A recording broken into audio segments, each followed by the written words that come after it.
What do you think about athletes playing multiple sports throughout the course of the year?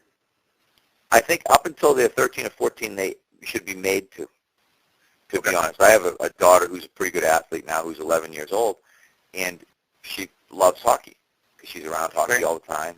But we, a couple of years ago, really forced her to play soccer. She didn't want to do it. She's like, I don't want to do it anymore. I don't like it. And I was like, no, you're going to do it. In the summer, she swims. She dives because she's pretty, she can do flips and, stuff like that. So that they would say, will you dive?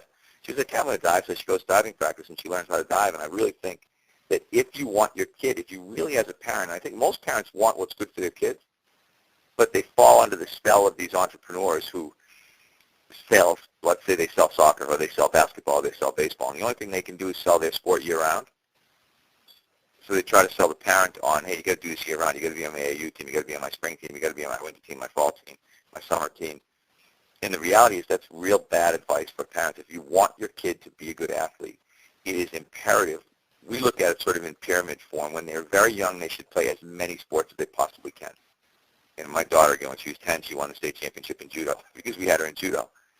And we've got my son now, my 5-year-old is at judo, going and doing that and, playing, basketball and t-ball and soccer. That broad base of skills is what's going to produce a better athlete at the end. This idea that the kid needs to learn and specialize and be a little Tiger Woods or a little Maria Sharapova is really flawed and, in effect, is untrue. But because of the amount of media attention that it gets, people think that that's actually the way it occurs.